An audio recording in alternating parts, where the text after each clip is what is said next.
Halo happy investor dimanapun kalian berada, kembali lagi bersama NH Korindo Sekuritas. Kali ini kita akan membahas satu calon emiten ya yang akan segera melantai di Bursa Efek Indonesia, yaitu PT Nanotech Indonesia Global. Nanti akan menggunakan kode emiten Nano. Oke, tanpa berlama-lama kita coba langsung lihat aja ya detail emitennya. Oke, kita mulai dari company profile ya, atau sedikit sejarah perusahaan ini. Itu didirikan pada tahun 2019, jadi relatif masih baru di Bogor, Jawa Barat.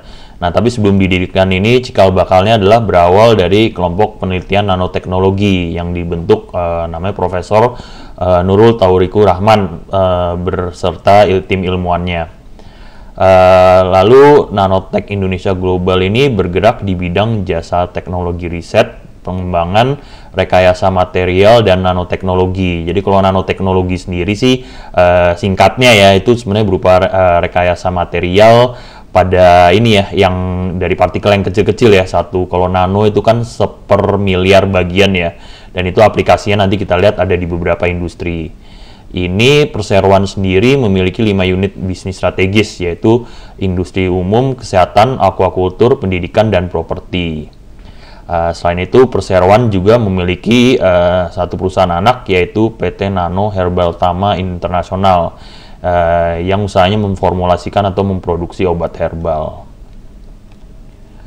Oke, kalau produk tepatnya jasa ya dari Nanotech ini, oke, sebenarnya terbagi dua secara garis besar, yaitu yang pertama adalah riset dan pengembangan. Ini meliputi layanan riset dan pengembangan hingga komersialisasi untuk industri, atau biasanya kita sebut R&D services ya.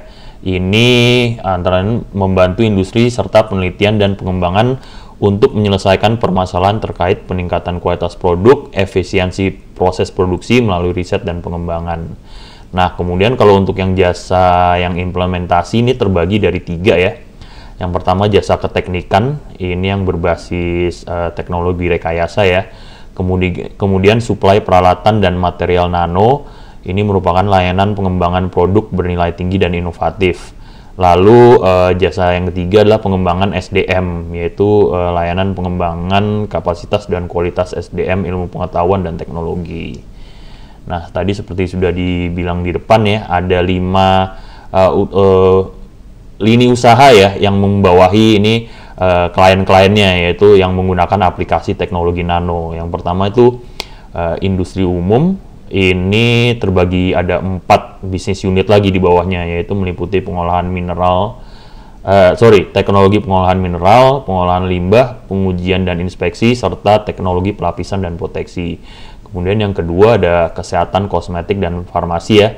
Ini sebenarnya ada beberapa brand yang menggunakan teknologi nano ini, yaitu Exco Nano Gold, lalu ada juga yang mungkin dikenal Indomaret Deterjen, lalu ada Lemonilo Naturizer juga.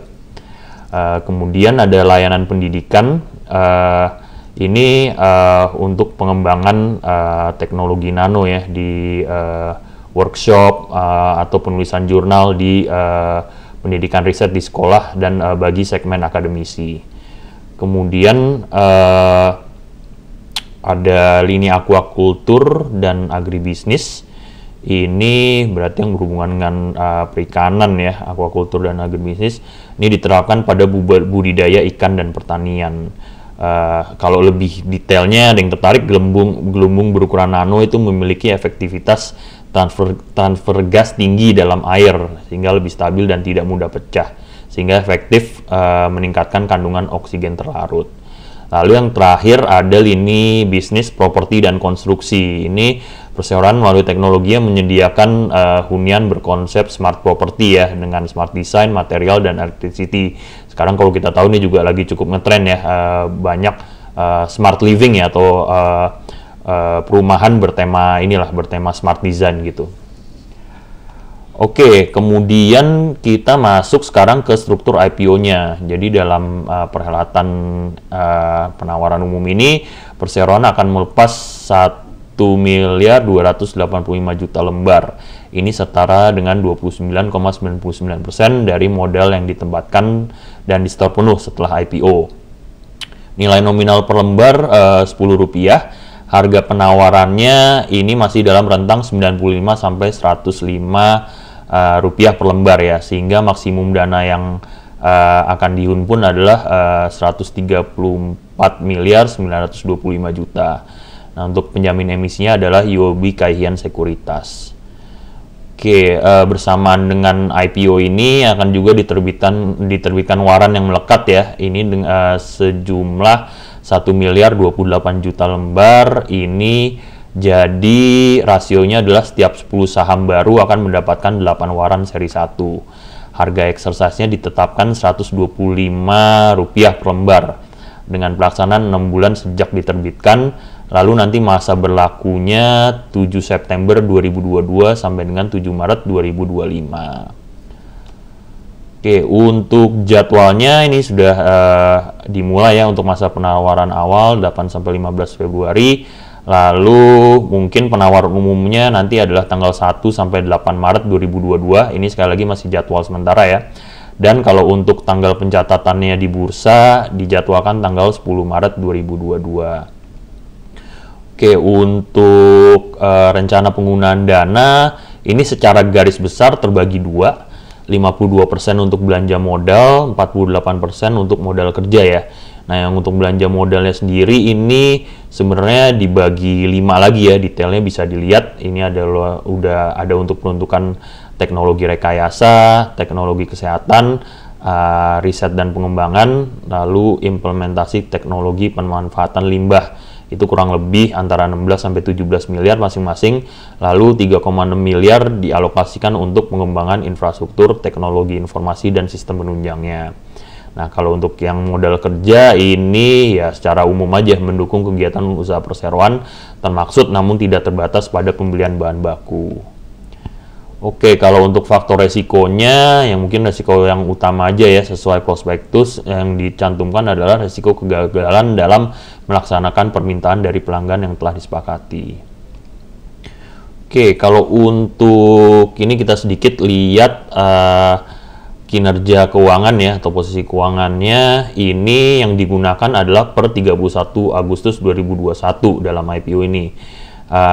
Sebenarnya secara garis besar ini masih cukup ini ya yang terlihat masih cukup kecil, total asetnya mungkin hanya baru 42 miliar, tapi sebenarnya relatif cukup sehat. Ini kalau kita lihat dari rasio lancarnya 3,4 kali, lalu debt to equity-nya hanya 0,1 kali, jadi ini hampir tidak kecil sekali ya hutangnya, dan bahkan ini interest coverage-nya 0, artinya dia tidak memiliki hutang yang berbunga. Oke, kalau untuk kinerja profit and loss-nya ya, ini juga sebenarnya masih cukup mini ya.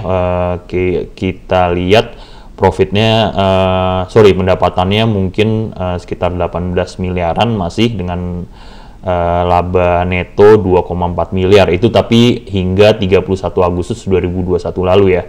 Tapi secara margin sih cukup lumayan ya, gross marginnya 41,5%, net marginnya sekitar 13,4%.